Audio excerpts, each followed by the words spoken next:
Alright, 4-inch gimbal. Let's get into it. ETL listed. Sync color selectable. Canless design. Clean packaging.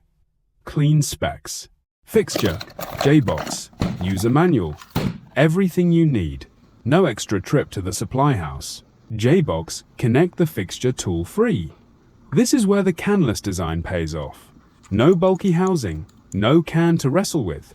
Pop the J-box open. Terminals are clearly marked ground, neutral, line, 120V in. Simple as that.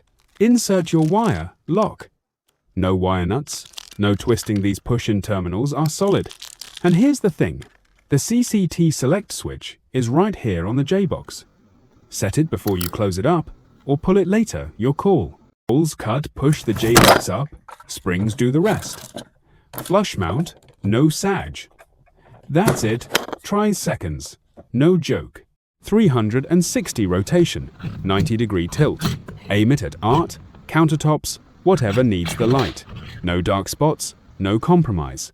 2000, 700 to 5000. Kelvin, 5 temps, 1 fixture. Warm for living rooms, daylight for kitchens. Pick your vibe.